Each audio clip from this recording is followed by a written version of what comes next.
네, 안녕하세요. 비욘뒤에서 의학신간을 소개해드리는 시간입니다.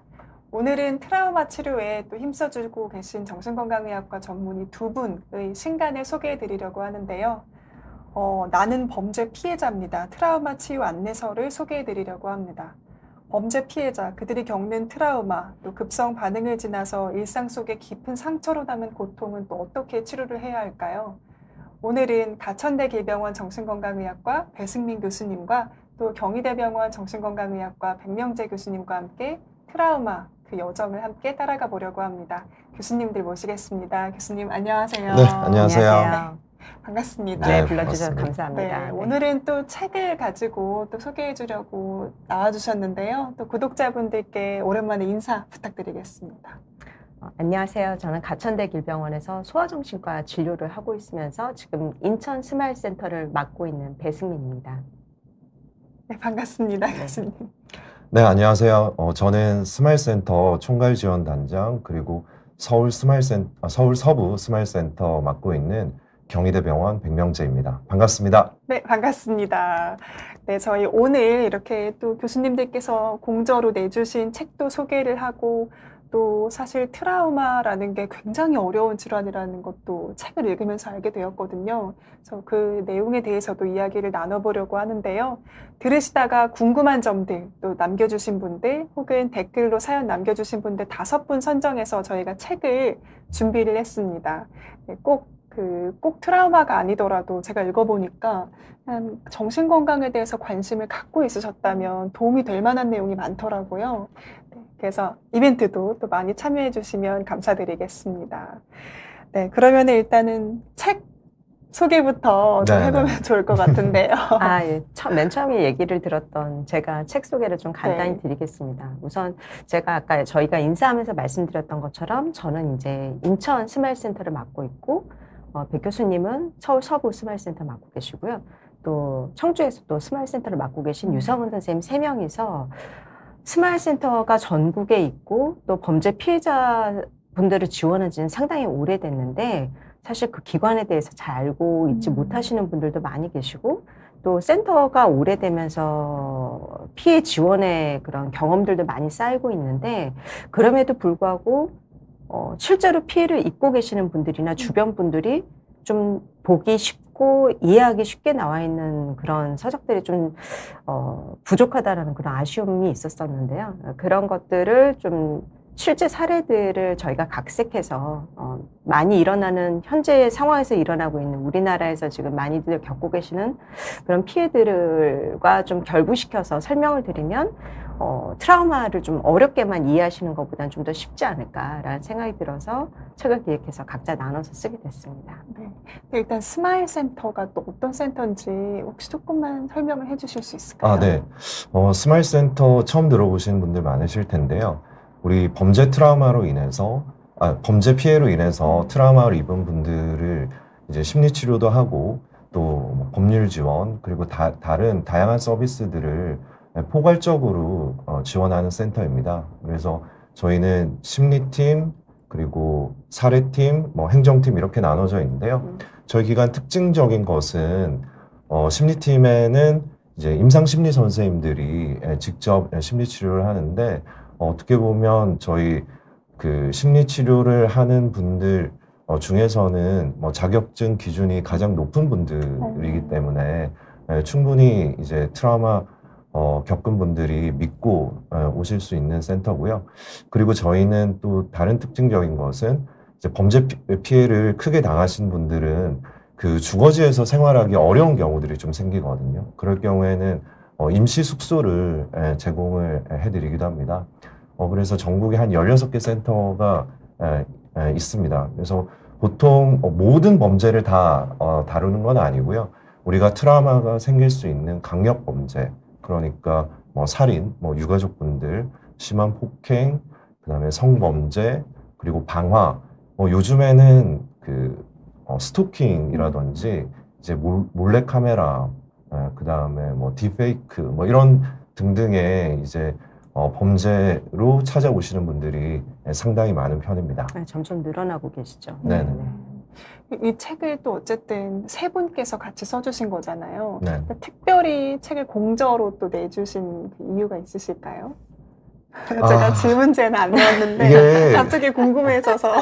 각자 뭐 다들 바쁘시고 네네. 책을 네네. 한 권을 그 쓴다는 것 자체가 네. 어떻게 보면 또 큰 부담이 되는 부분들도 있고 또 저희들이 저희 둘은 또 정신과 의사지만 유성 교수님 같은 경우에는 또 임상심리 전공하시고 그 심리학자로서 또 센터를 맡고 계셔서 좀 더 또 선생님 같은 경우에는 또 아동 청소년을 또 전공하시기도 하셔서 좀 각자의 시선에서 이렇게 같이 책을 만드는 것도 괜찮다고 생각을 좀 들었습니다. 저도 그 초반에도 말씀을 드렸지만 그 책을 읽으면서 굉장히 쉽다. 그리고 그냥 이게 단순히 트라우마뿐만 아니라 그냥 뭐 우울감이라던가 불안감 이런 것들에 대해서도 이해할 수 있게 잘 써주신 것 같아서. 감사합니다. 네. 잘 봐주셔서 감사합니다. 아닙니다. 그러면서 또 궁금했던 게 이 그럼 표지는 어떤 분이 그리신 걸까? 이게 집단지성이 궁금했거든요. 집단지성과 네. 네. 이게 보통 네. 뭐 저도 이번에 알게 됐는데 뭐 다른 또 정신과 선생님들 책 많이 내지 않습니까? 네. 보통 표지랑 뭐 제목 이런 것들은 출판사에서 좀 주도적으로 이제 선정하는 경우가 있는데 이번 책 같은 경우에는 출판사에서 뭐 여러 가지 그 시안들을 좀 공유를 하면서 저희 의견들을 좀 많이 여쭤보셨습니다. 그래서 저희 세 명이 요런 시안이 괜찮겠다 해서 나온 건데요. 보시면 이게 얼굴 표정이 여러 개가 있는데 책에 아까 말씀드린 대로 저희가 봤던 범죄 피해자분들을 이제 각색해서 여러 사례들이 소개되어 있는데 표정이 책에 되게 귀엽게 좀 나와 있는데 네. 보시면 뭐 무표정한 얼굴도 있고 되게 힘들어 보이는 또 화난 표정 또 어떻게 보면 또 웃는 표정 또 편안한 표정 다양한 표정들이 있습니다. 그래서 우리 범죄 피해자분들이 이런 뭐 처음에는 당연히 정말 고통스럽고 힘든 경험을 또 하시지만 또 이렇게 편안하고 또 활기찬 생활을 좀 할 수 있는 하게 되는 분들도 많아서 그런 것들을 좀 이렇게 표현을 좀 했다고 보시면 되겠습니다. 네네네. 네, 다양한 피해자의 모습들을 음. 글에서도 좀 보여드리고 싶었던 것처럼 표지에서도 좀 느끼게 해드리고 싶었던 생각이 좀 있었던 것 같아요. 네. 아, 그러셨군요. 왜 저희가 또 인터넷상에서 또 흔히들 많이 하는 게 피해자가 왜 피해자답지 못하냐 이런 얘기들 많잖아요. 딱 그거를 정면으로 깨부수는. 사실 제일 마음에 안 표지네요. 드는 얘기 중에 하나가 그건 것 같아요. 그러니까 네. 그런 피해자다움에 대한 생각들이 특히 아동 청소년에선 더 안 좋은 게 음. 보호자분들이나 주변 분들이 자꾸 더 놓칠 수가 있습니다. 피해자고 피해를 입었으면 애가 매일매일 힘들어하고 너무 속상해 보여야 되는데 네. 저희 애는 친구들이랑 잘 놀고 학교도 잘 다녀요. 그러니까 저희 애는 그게 별로 피해가 된 것 같지 않아요. 트라우마를 입은 것 같지 않아요. 이렇게 얘기하시는데 잘 웃고 즐겁게 지내는데도 불구하고 검사를 해보고 심리 면담을 해보면 사실 상당한 트라우마가 내적으로 있는데 그게 진행되고 있는데도 주변 분들은 모르시는 경우가 있거든요. 그래서 겉으로 보이는 모습만으로는 누가 더 심각하다 내지는 이게 피해자답다 아니다라고 생각하는 것들이 어떤 치유의 과정에도 좀 방해가 되고 제대로 된 지원을 하는데도 좀 방해가 되는 현장을 사실 많이 겪어봤기 때문에 표지에서도 그리고 내용에서도 좀 다양한 모습들을 저희가 담고 싶었던 욕심이 좀 있었던 것 같아요. 네, 이게 맞는 말씀인 게 실제로 정말 극심한 그 트라우마를 겪었던 분들 중에서도 다행스럽게 크게 이제 증상이 나타나지 않고 잘 회복하시는 뭐 치료를 받지 않더라도 그런 분들이 계시지만 속으로는 정말 안 좋으신데도 이거를 피해 사실을 주변 분들한테 드러내는 것이 너무나 어렵기 때문에 겉으로는 이제 잘 지내는 척 하시는 분들도 또 상당히 많거든요. 이제 그런 분들 같은 경우에는 주위에서는 뭐 그런 고통이 있을 거라고 예상하기 어렵고 다행히 잘 지내네 이렇게 생각하시는 수도 있는 거죠. 네, 알겠습니다. 혹시 그 책을 좀 써주신 계기 또 추가로 얘기해 주실 수 있는 게 있을까요? 계기를 예쁘게 포장을 해서 말씀드리고 싶은데 그냥 네. 솔직하게 말씀드리자면 사실 이제 제가 스마일 센터를 맡은 게 해바라기 아동센터부터 사실은 시작을 해야 될 것 같은데요. 네. 아동 성폭력 피해 지원 센터를 제가 2009년도에 맡아서 진행을 했었고, 그리고 이제 그 이후에 이제 스마일 센터로 와서 좀 더 넓은 범위의 범죄 피해자분들을 만나게 됐는데, 사실 정신과 수련과 소아정신과 수련 과정에서 많은 것들을 다루지만 범죄 피해와 트라우마에 대해서는 특히 이제 제가 수련받을 때 정도에는 많은 그런 정보나 이런 배움이 아무래도 부족할 수밖에 없었습니다. 그래서 자료가 너무 없어서 그 당시에는 특히나 이제 살인 유가족분들은 살인에 대한 지원이라던가 도움을 드리는 게 국내 자료는 더더군다나 매우 없어가지고 좀 어려움이 있어가지고요. 그런 것들을 번역하느라고 그랑아리사에 연결이 돼서 번역을 하게 돼서 좋은 책이 번역이 돼서 번안이 돼서 나오게 됐는데, 네. 그러다 보니까 이쪽 계열로 좀 더 일반인들이 좀 더 읽었으면 좋겠는 책들이 나왔으면 좋겠다는 얘기가 주변에서도 많으셨고, 그랑아리 편집장님도 꾸준히 그 말씀을 주셨었어요. 근데 뭐 제가 게을러서 그런 거겠지만 사실 어떤 책을 생각은 있다고 하더라도 이렇게 하나로 묶어서 낸다는 거를 거의 잘 못하고 있었는데, 의정 사태 때문에 당직이 길어지면서 당직실에서 이제 네. 있는 시간이 좀 많아졌는데, 그때 편집장님이 딱 우연히 또 연락을 주셔가지고요. 아, 그러면 이런 기회에 이렇게 어쩔 수 없이 좀 어려운 상황이긴 하지만 좀 더 좀 도움이 되는 방향으로 이 시간을 생산적으로 쓸 수 있는 방법이 없을까 하다가 좀 같은 생각을 하시는 선생님들이랑 같이 모아서 책을 혼자서는 못 쓰더라도 이렇게 같이 쓰면은 좀 더 넓은 스펙트럼의 피해라던가 어려움들을 다 같이 다룰 수 있겠다라는 생각 때문에 그런 상황들이 다 겹쳐서 이렇게 책이 좀 나오게 됐던 것 같아요. 공저로요. 네. 그래서 그런지 책이 더 풍성합니다. 정말로. 감사합니다. 저는 그 교수님 예전에 해외 봉사하셨던 그 사례들도 너무 재밌었고, 또 교수님께서 써주신 그 스마일 센터에서의 상담 기록들, 그런 것들도 굉장히 공감이 많이 되면서 읽었습니다. 네, 잘 봐주셔서 감사합니다. 네, 도관참치님께서 책 표지가 감성이 있다라고 또 얘기해 주셨고요. 공주님께서는 모든 피해자분들이 잘 극복해내셨으면 하는 바람입니다 하고 또 얘기해 주셨습니다. 그러면 이제 본격적으로 트라우마에 대해서 또 써주신 내용들 얘기해 보려 하는데, 첫 장에서 불이 났어요. 이렇게 시작을 하셨어요. 트라우마를 화마로 좀 비유를 해 주셨는데, 왜 그렇게 비유를 해 주신 건가요? 그러니까 말씀드렸던 것처럼 이제 이 책에 대해서 의뢰가 들어오고, 그래서 이런 방향으로 좀 썼으면 좋겠다는 생각을 해서 같이 시작을 할 때, 네. 제가 얘기를 먼저 듣고서 또 준비를 하다 보니까 3명의 저자가 쓰니까 장점은 이제 각자의 세 그런 다양한 경험들을 잘 녹여낼 수 있을 거다라는 장점이 있지만, 자칫 잘못하다가 보면 좀 너무 각자의 시선에서 좀 쓰다 보니까 이 방향성이 잘 안 맞을 수도 있을 우려가 있다는 생각 때문에 전체적인 프레임을 좀 같이 먼저 잡아서 계획을 짜자라는 생각을 했었었는데, 그러면서 제가 이제 프레임을 짤 때 생각을 해봤을 때 제가 그동안 만났던 피해자분들, 가족분들, 또 거기에 연관돼 있었던 상황들을 생각하면서 딱 떠오른 게 재난 현장 중에서도 이제 불에 쓸려 나간 자리들, 그리고 불타고 있는 상황들, 그런 것에 의해서 보이지 않는 불이지만 그 불에 의한 통증으로 굉장히 힘들어 하시거나 그 잔재 때문에 어렵지만 뭐 때문에 어려운지조차 모르는 분들에 대한 생각이 떠올라서 이 과정을 화마로 좀 설명을 하면 저희도 조금 그 목차를 잡는 데도 좀 더 도움이 될 것 같고,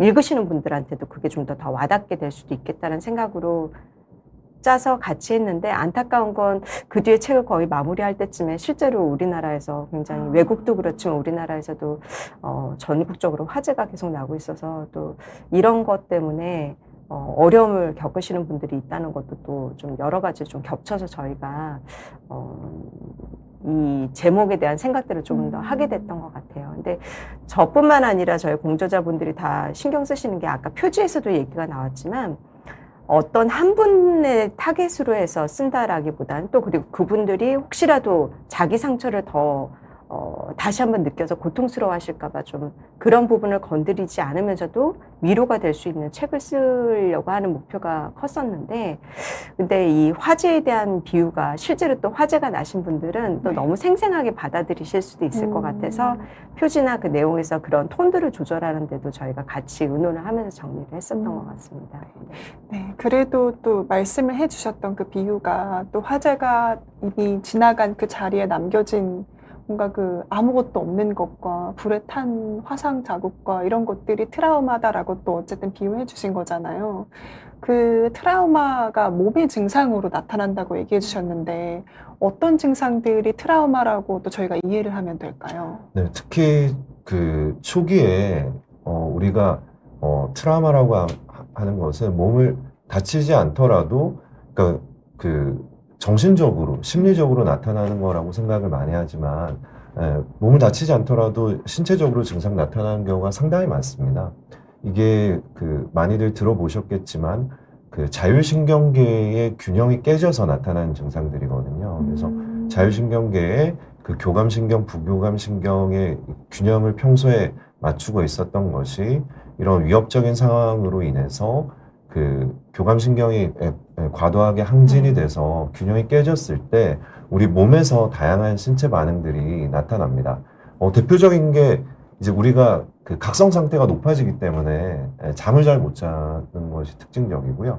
사람들마다 굉장히 다양하게 나타날 수 있는데 어떤 분들은 이게 소화가 잘 안 되는 네. 식으로 그래서 제대로 먹지를 못한다든지 어떤 분들은 또 설사를 하시고 어떤 분들은 또 반대로 이제 변비가 생기고 그래서 보시면 우리가 스트레스가 심할 때 어떤 분들은 뭐 또 변비가 생기고 설사가 나타나고 다 하는 것처럼 트라우마에서는 그런 것들이 훨씬 더 이제 심한 형태로 나타날 수 있는 거죠. 그리고 막 이게 긴장 상태가 지속되기 때문에 뭐 두통이나 목, 어깨가 이제 계속 아프다든지 그리고 이제 계속 각성 상태가 유지되기 때문에 뭘 하지도 않고 누워만 있는데도 계속 좀 무기력하고 피곤하다든지 이런 증상들이 신체적으로 나타날 수 있습니다.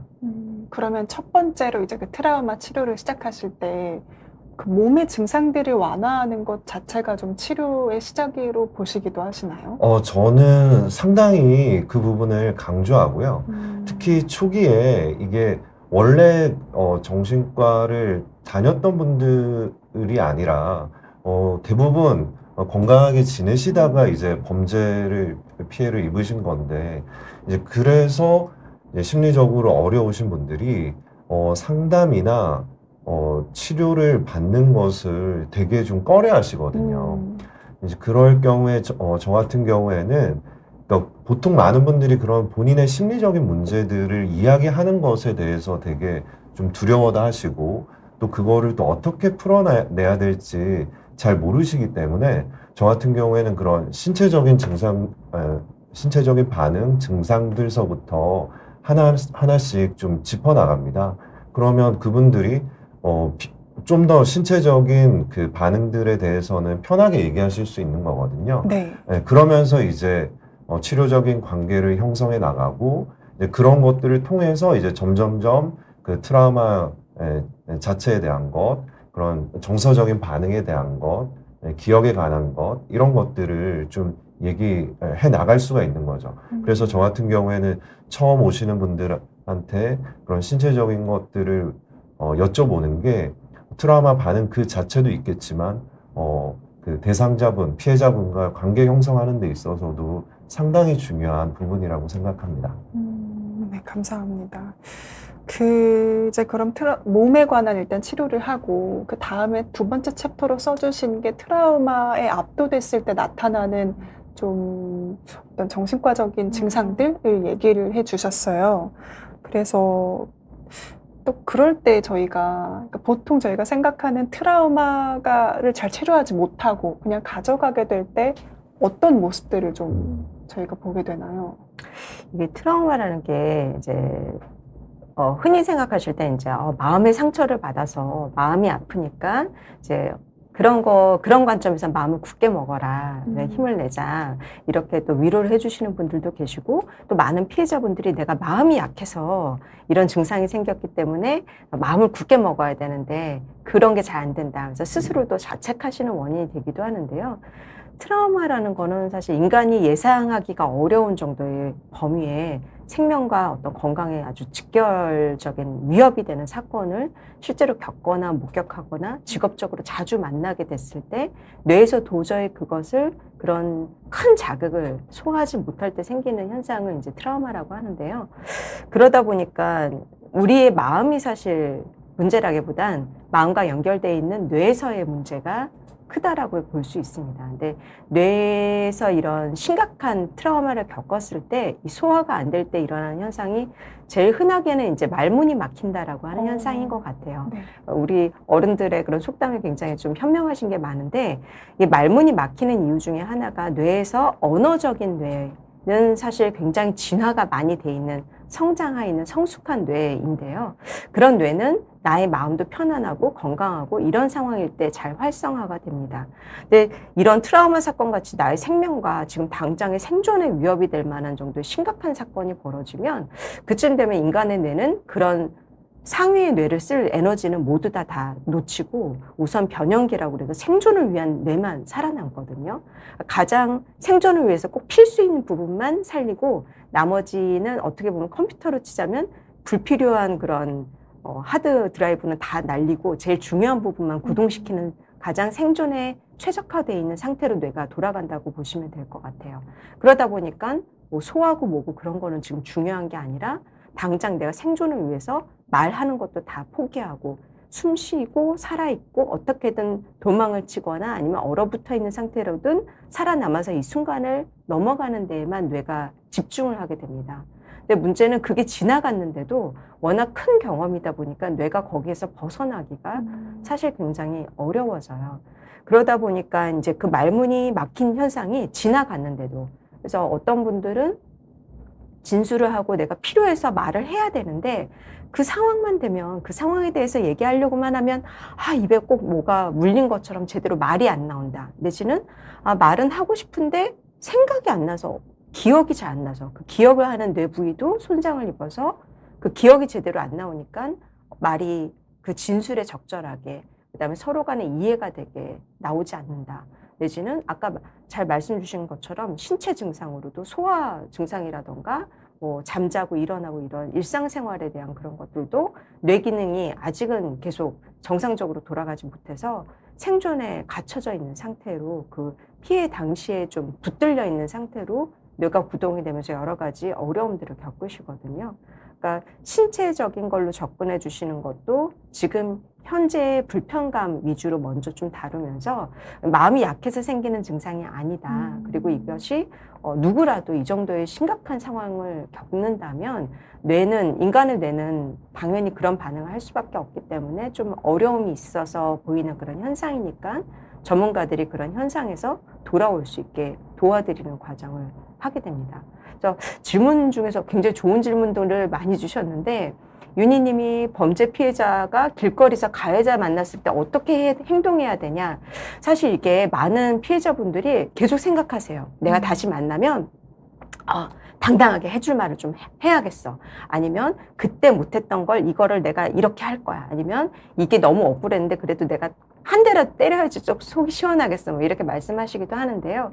실제로 만나는 분들도 꽤 많이 있거든요. 근데 그런 생각대로 내 몸이 움직여지지 않습니다. 근데 그런 생각은 뇌의 고위 기능이 하는 생각 중에 하나인데 가해자를 마주쳤을 땐 다시 트라우마의 뇌 상태가 되기 때문에 이미 내가 고위 뇌 상태에서 했었던 계획대로는 몸이 안 움직이고 뇌가 안 움직이고 다시 생존주의, 그런 변형계의 그런 생존을 위한 뇌 상태로 돼서 원하는 대로 잘 안 되시는 경우들이 있어요. 그러면 내가 그렇게 하려고 그랬는데 안 됐다라는 것 때문에 또 스스로를 자책하시는 걸로도 하는데 그런 것들이 피해를 극복하는 데 별로 도움이 되지 않을 수 있고 네. 오히려 더 피해 후유증을 크게 만들 수가 있어서 실제로도 센터에서 이제 피해자분들을 지원할 때 혹시라도 마주치게 된다면 아니면 비슷한 상황이 된다면 어떻게 할지에 대해서 조금 더 치료 시간을 다루면서 준비를 시키기도 합니다. 그래서 어떻게 해야만 된다라는 게 치료가 된다라기보다는 그런 과정을 생각하고 준비하고 이런 과정들을 같이 전문가분들이랑 같이 하는 게 피해자분들한테 좀 회복을 도와드리는 그런 과정이 되는 것 같아요. 네. 안 그래도 책에서 그 트라우마가 뇌의 필터를 어둡게 네. 한다 이렇게 딱 표현을 해주셨잖아요. 그 말씀하신 게 거의 그런 맥락인 건가요? 이게 왜냐하면은 제가 이제 해바라기 센터를 했었을 때의 경험으로는 아이들도 아이들인데 보호자분들이 아이의 그런 증상을 이해하는 걸 너무 어려워하세요. 네. 근데 왜냐하면은 지금 상황은 그 상황에서 벗어났고 도와주려고 많은 사람들이 노력을 해주고 있고 네. 또 신경도 써주고 있음에도 불구하고 아이는 여전히 친구들이 만약에 어떤 폭력 피해를 입었는데 친구나 가족이나 좋은 사람들이 아이한테 몸에다가 이제 서로 애정 어린 손길을 주려고 할 때도 여전히 범죄를 겪을 때처럼 몸이 굳어버리고 소리를 지른다던가 좀 과한 반응을 보이는 경우들이 있거든요. 그러면 주변에서는 아, 얘가 왜 그러는지 모르겠다. 시간이 지날수록 뭐 처음이야 좀 놀랐을 수 있겠지만 왜 뒤에 가면서도 지금 많이 좋아졌는데도 그러나요? 뭐 이렇게들 많이들 질문 주시는데 이 아이의 몸과 뇌의 필터는 아직도 그런 피해를 입었을 때에 뇌가 굉장히 충격을 받아서 자기를 보호하려고 했었던 그 필터 상태로 되기 때문에 좋은 거를 잘 받아들이는 것보단 우선 나쁜 거를 안 받아들이기 위해서 몸의 필터를 최대한 축소시킨 상태. 그래서 아이들한테 나중에 치료를 하고 나서 얘기를 들어보면 그때 당시 생각해보면 세상의 채도도 낮고 명도도 낮고 사람들의 표정도 더 정상적인 것보다는 조금 더 부정적이고 안 좋게 보였던 것 같다. 내가 왜 그랬었는지 모르겠는데 그때는 좀 그랬던 것 같아요 라고 아이들이 표현해 주기도 하는데요. 그런 식으로 뇌가 아직 트라우마에서 벗어나지 못할 때는 그 아이들의 어떻게 보면은 체중계가 고장나 있는 상태처럼 0점이 망가져 있는 상태처럼 그래서 약간의 무게만 주어져도 너무 센 무게가 주어졌다고 생각해서 아이들이 너무 힘들어하는데 그 0점이 고장나 있는 상태가 노력한다고 해서 되는 게 아니라 서로 간에 이런 주변에서의 도움도 물론 필요하지만 전문가들이 같이 노력해 주셔서 그 0점을 다시 세심하게 맞추는 과정이 있어야만 아이들이 외부의 자극을 너무 과하게 내지는 또 필요 이상으로 위험한데도 위험을 놓치고 위험하지 않다라고 잘못 생각하기도 하거든요. 그런 왜곡되어 있는 그런 0점 조절을 다시 해주는 과정이 항상 필요해지는 것 같더라고요. 네. 그 말씀을 해주신 것처럼 정말 그 트라우마에 대해서 모르는 것 같아요. 그냥 정말 딱 얘기해주신 내가 좀 마음이 약해서 네.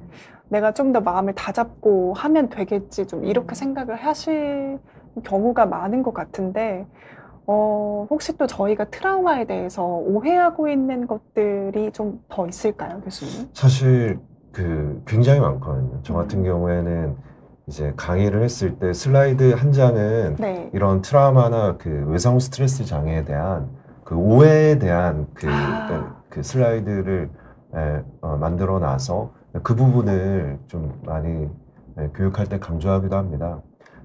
가장 대표적인 것은 우리가 제일 그 주변 분들한테 꼭 말씀드리는 것 중에 하나가 이렇게 트라우마를 겪은 분들이 아까 말씀드린 대로 좀 각성 상태가 좀 높아지면 실제로 되게 예민해지고 짜증이나 화가 많이 날 수 있거든요. 우리가 많은 분들이 이런 트라우마를 겪은 이후에 우울하고 불안하고 이런 쪽으로 생각을 하지 화나 짜증이 많이 늘어날 거라고 생각을 그렇게 많이 하진 않거든요. 근데 실제로 이제 그 주변 분들한테 가장 불편한 것은 화나 짜증입니다. 그래서 이게 가족분들 같은 경우에도 왜 이 사람이 이렇게 바뀌었는지 되게 놀라기도 하고 특히나 원래 이분을 아셨던 분들은 그래도 이 트라우마 때문에 이분이 이 정도로 많이 힘들어하구나 이런 짜증이나 화 이런 것들을 트라우마의 후유증으로 좀 바라보실 수 있는데 예를 들면 잘 모르는 분들 그리고 트라우마가 이분이 겪었던지 몰랐던 분들 그리고 그 이후에 만났던 분들 같은 경우에는 이것이 이 사람의 성격이라고 생각하거든요. 그래서 이 사람은 원래 이상한 사람이었다. 그렇게 오해하는 경우가 많고 어떤 트라우마를 겪었을 때 우리가 그런 거 있잖아요. 피해자분들, 이 사람은 원래 좀 사람이 안 좋으니까 이런 일을 결국에 겪었겠구나. 네네. 이렇게 정말 완전히 선우를 그 거꾸로 이제 그 바라보시는 분들도 있습니다. 그게 굉장히 그 피해자분들 또 트라우마 겪은 분들한테는 큰 상처가 되거든요. 그래서 그런 부분을 그 본인뿐만 아니라 가족들 그리고 일반 분들한테도 좀 설명을 해드리는 편입니다.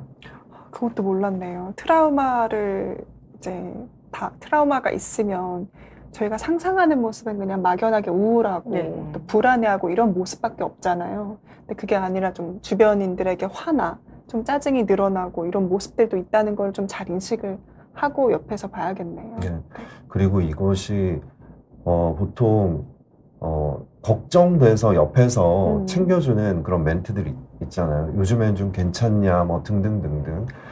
이것이 그 옆에 분들은 당연히 좀 챙겨주고 도와주고 좀 위로를 해주려고 하는 거지만 또 이게 본인뿐만 아니라 또 워낙 많이 또 오늘은 또 옆에서, 이분한테 네네네. 듣고 또 저분한테 듣고 음. 피해자분들한테는 그것이 또 어떻게 보면 또 그 생각을 계속 또 떠오르게 만들고 또 힘든 경우가 좀 있어서 그럴 때 나는 좀 챙겨주려고 했는데 저 사람은 오히려 왜 나한테 저렇게 대화를 하지?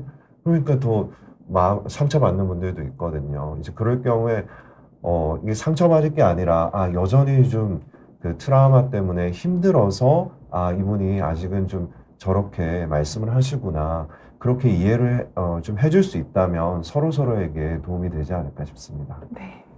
사실 아이들 같은 경우에 그런 경우가 또 조금 또 다르게 나타나기도 하는 게 아까 그 화나 분노 그래서 성격이 변한 것처럼 보이는 게 어른들도 이런 외상 사건을 겪으면 성격이 변하지만 아이들 같은 경우에 성격이 아직 형성되기 전인데 그런 심각한 사건을 겪으면 성격 형성 과정 자체가 그렇게 왜곡되기도 하거든요. 그래서 너무 오랫동안 그런 경험들을 하면서 옆에서 본 대다수의 사람들이 쟤는 원래 저렇게 성격이 좀 문제가 있어. 저 아이가 성격에 문제가 있어서 그 사건뿐만 아니라 다른 종류의 사건들도 자꾸 반복돼서 겪으면서 쟤는 워낙 성향이 저래서 자꾸 저런 일이 생기는 걸 거라고 주변 분들뿐만 아니라 가까운 가족이나 이런 지인들도 이제 생각하게 되는 경우가 있고요. 또 하나 좀 다른 특수한 경우는 특히 이제 성폭력이라던가 이제 아동 학대에서도 자꾸 반복돼서 나타날 수 있는 부분인데 흔히 생각하시는 게 이제 어떤 범죄 피해를 겪으면 너무 무서워서 그런 범죄 피해랑 관련된 데에는 굉장히 피하려고 하고 조심하려고 할 거라고 생각을 하지만 물론 그런 경우들도 있는데 특히 아이들 같은 경우엔 생각해 보시면 아이들이 이제 치과 같은 데 갔다 오고 나서 너무 무서워서 갔다 오고 나면 하는 게 보통 인형놀이에서 치과놀이를 하거든요. 자기가 이제 의사 선생님 돼가지고 네. 이제 자기가 이제 치과 동물들한테 이제 일을 막 치료해주는 그런 치과라던가 그런 병원놀이 같은 걸 많이 하는데 아이들이 그렇게 놀이로 자기가 놀랐던 충격을 받았던 트라우마를 하는 게 거예요? 자기 나름대로의 그런 대처기제, 놀이로 승화해서 그거를 다루는 기법 중에 하나거든요. 자기도 모르게 그렇게 아이들이 하게 되는데 그런 게 이제 일상적인 그런 병원을 가는 정도의 일이 아니라 어떤 학대라던가 이런 트라우마 사건일 경우엔 아이들이 오히려 약간 저런 쪽으로 가면은 저런 행동을 하면은 또 비슷하게 위험한 상황에 노출될 수도 있는데 라는 생각이 드는 걸 오히려 더 적극적으로 하는 모습을 보이기도 합니다. 그러니까 아니 쟤는 범죄 피해가 있었다는 애가 왜 저렇게 이상한 상황에 내지는 이상한 친구들 아니면 이상한 사람들이랑 어울리려고 하는 걸까? 왜 온라인에서 그런 걸 더 자극적으로 찾아보는 걸까? 이런 식으로 이제 생각하시는 경우들도 있는데 이 아이들은 이제 그 일반적인 트라우마를 극복하고자 하는 그런 놀이랑 반복의 경험이 트라우마라는 끔찍한 사건 때문에 외상을 자꾸 이번에는 내가 이걸 극복해 볼 수 있을까? 이번엔 내가 컨트롤할 수 있을까? 통제할 수 있을까라는 그런 잘못된 이런 반응 대처 기제 때문에 그 다음에는 이제 첫 번째는 이 아이가 아무런 준비 없이 겪었지만 그 다음에는 아이가 약간 그런 위험성 있는 상황에 자꾸 노출이 되다 보니까 또 그 다음에 또 사건이 벌어졌구나. 세 번째 또 사건이 벌어졌구나. 이래서 센터에도 특히 이제 어린 나이에 그런 일들이 있었던 아이들이 나이가 들면서 비슷한 류의 내지는 또 다른 외상 사건으로 센터에 두 번째, 세 번째 오게 되는 경우들도 있는데 그럴 땐 굉장히 참 마음이 아픈 것 같아요. 주변에서 이해를 더 잘 못 해주시기도 하니까요. 그러네요. 또 이런 얘기는 또 정신과 교수님들이 해주시니까 또 저희가 알게 되지. 그게 아니면 트라우마 때문에 뇌가 변해서 성격이 변한다는 것을 어떻게 이해할 수 있겠어요, 저희가. 네. 또 이렇게 얘기를 해주셔서 저희가 알 수 있는 것 같습니다. 그 교수님들께서 이렇게 또 치료를 하시면서 또 책에 써주셨을 수도 있고 안 써주셨을 수도 있는데 좀 이 트라우마 치료를 하시면서 또 기억 남는 어떤 그런 사례들도 좀 나눠주시면 좋을 것 같아요. 저 같은 경우에는 좀 약간 대비를 하는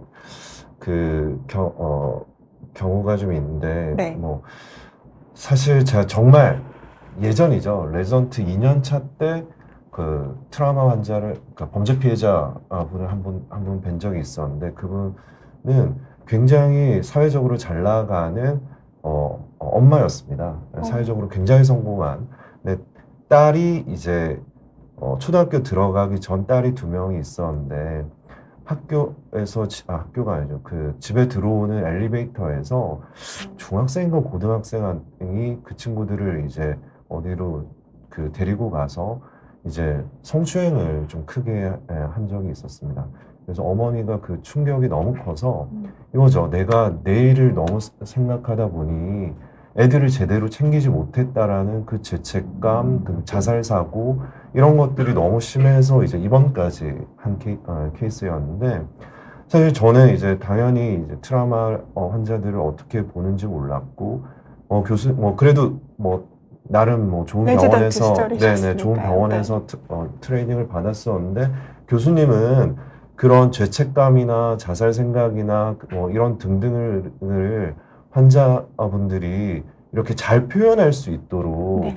좀 격려를 해줘라. 그리고 네가 좀 그런 부분들을 좀 물어봐주고 이렇게 우리가 환기, 벤틸레이션이라고 하는데 이런 것들을 해주라고 하신 거예요. 근데 이게 너무 저한테도 고통스러웠던 게 면담실에 이제 환자분이랑 마주 앉아서 이제 그거에 대해서 물어본 환자분은 사실 말을 제대로 하실 수가 없죠. 거의 꺼이꺼이 울고, 그러니까 그거를 오히려 제가 그런 얘기를 물어보는 게 저도 죄송한데 이것이 치료의 과정이다라고 생각을 하니까 계속 이제 그거를 면담실에 갈 때마다 이제 물어보는데 그럼 당연히 환자분은 너무 괴로워하시고 우시고 그렇게 이제 진료했던 기억이 납니다. 그게 치료 과정인 건가요? 근데 이제 그게 이제 이제 반전이 나와요. 잘못됐었나? 예전에는 이제 그렇게 했었는데 저도 이후에 트라우마 그때 당시에는 우리나라의 정신과 의사들 사이에서도 트라우마 치료에 대한 그런 개념이 그렇게 크게 이제 관심이 없었을 때고요. 그 이후에 여러 가지 국내에 다양한 큰 재난이나 트라우마 사건들이 생기면서 정신과 선생님들이 트라우마에 다들 이제 관심이 많이 생기고 공부도 하셨는데요.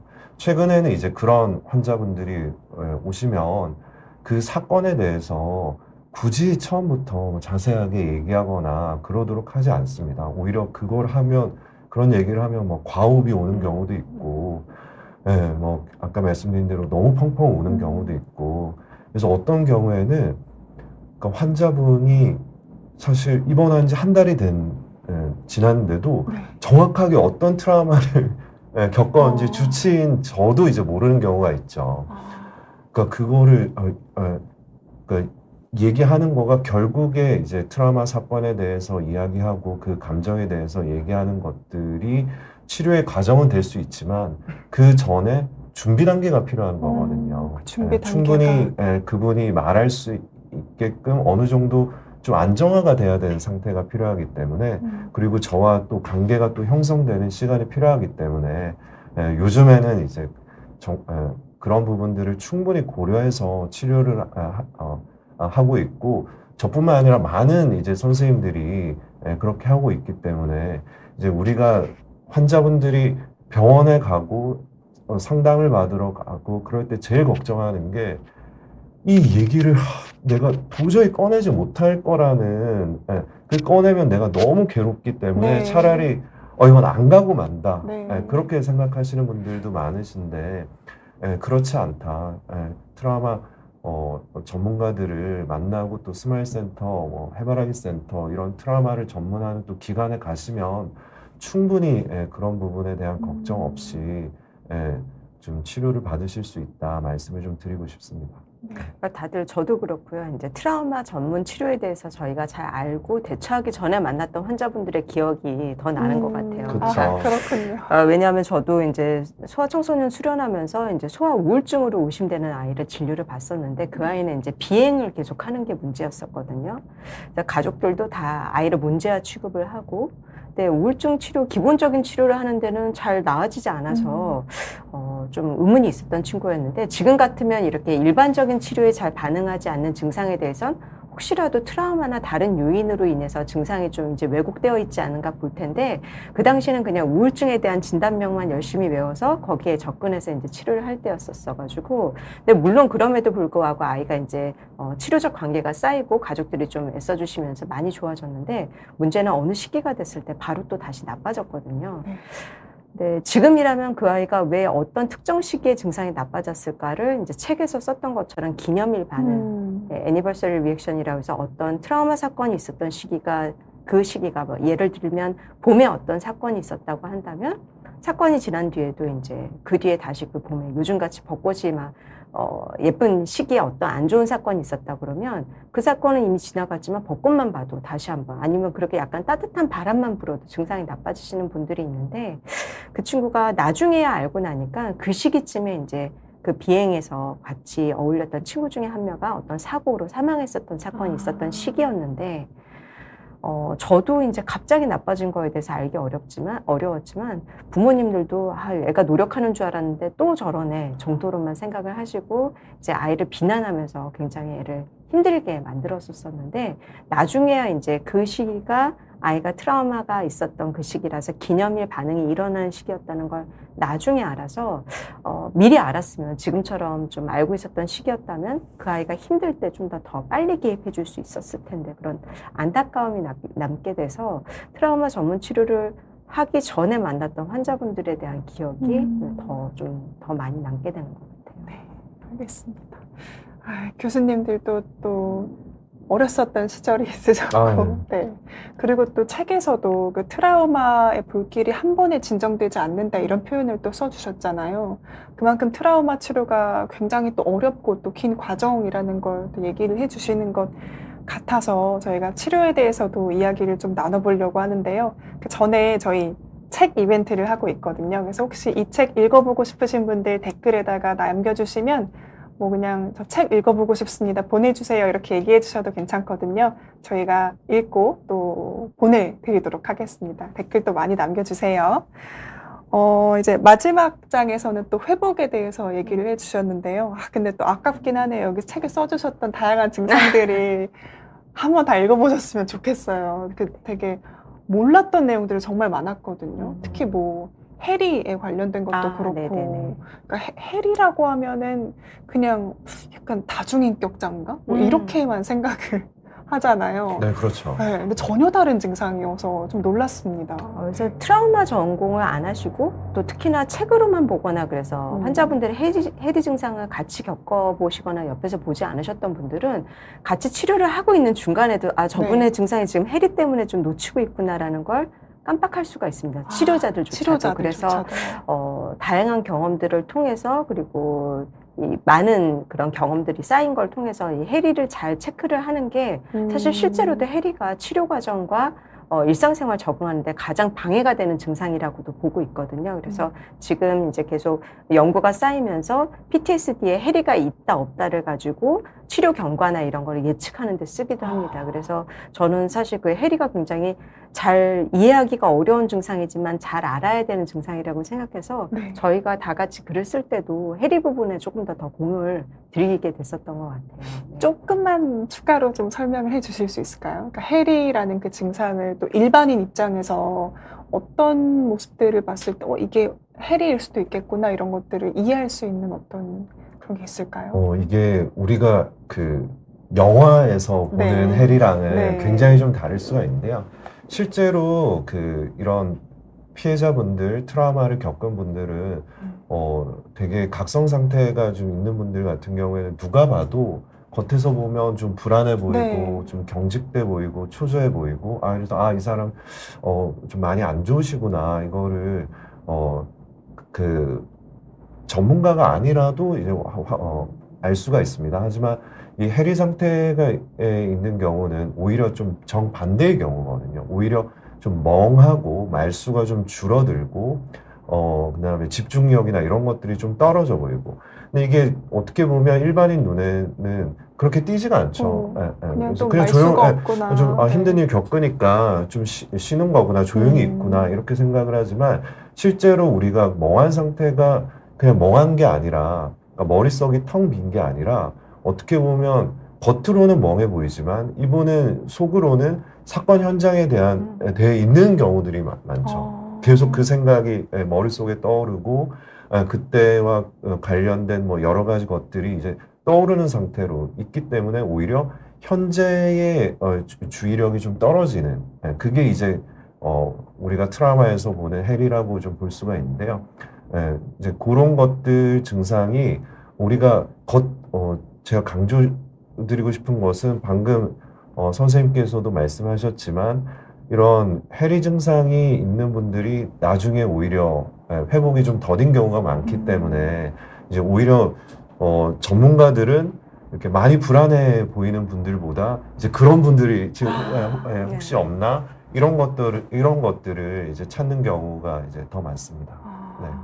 그러니까 트라우마 사건 후에 오히려 아이가 좀 이렇게 저각성 상태고. 네, 맞는 저각성. 표현이죠. 저각성이라는 네. 표현이 딱 맞습니다. 그래서 아까 자율신경계가 너무 항진되면 소화 기능도 막 안 좋아지고 이런 각성 상태로 설명을 해주셨는데 오히려 저각성 상태로 빠지면 약간 졸린 상태, 멍 때리는 상태, 그래서 어떤 주변에서 무슨 소리가 들리거나 그래도 잘 느끼지 못하는 것처럼 보이는. 그래서 좀 회복된 아이들한테 얘기를 들어보면 약간 그 사이에는 잠깐 자기가 물에 잠겨 있는 것 같은 느낌이라고도 얘기를 해요. 그래서 제가 그 표현을 들으면서도 이게 화마에서 자기 몸을 보호하기 위해서 그리고 뇌가 사실은 전전두엽이랑 고위 기능을 꺼버리고 생존내만 살아있는 상태가 어떻게 보면 외부에 너무 지나친 자극으로부터 나의 몸과 뇌를 보호하기 위해서 인간의 몸이 웬만한 그런 자극들을 차단한 상태로 느껴지는데요.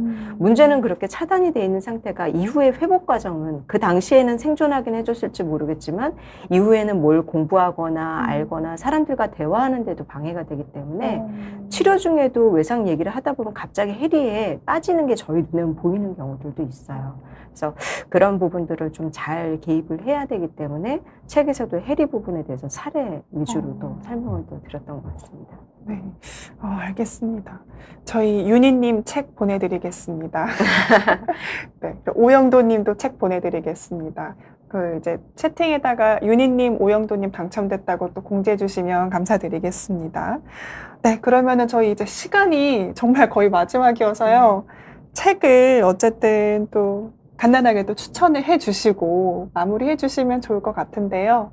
교수님들 한 분씩 이 책을 통해서 또 핵심 메시지는 이것이다. 혹은 이 책 어떤 분이 꼭 읽어보셨으면 좋겠다. 이런 것들 한 번씩만 해주시면 좋을 것 같아요. 저는 그 범죄 피해자분들이 오히려 되게 이런 책을 보는 것을 네.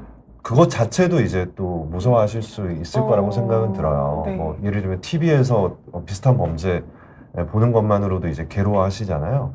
근데 저희들이 그런 부분을 감안해서 그 책을 썼기 때문에 오히려 그 이런 트라우마를 겪은 분들이 보시면 당연히 좋고 그리고 꼭 트라우마를 지금까지 겪지 않더라도 주변에 실제로 트라우마를 겪은 분들이 상당히 많습니다. 그래서 그분들을 위해서라도 결국에 제일 중요한 것은 사람에게 그 입은 상처는 결국 사람을 통해서 치유될 수밖에 없고 그게 꼭 전문가가 아니더라도 주변에 있는 분들이 또 큰 힘이 될 수 있습니다. 그래서 그런 분들도 읽어보시면 도움이 되지 않을까 싶습니다.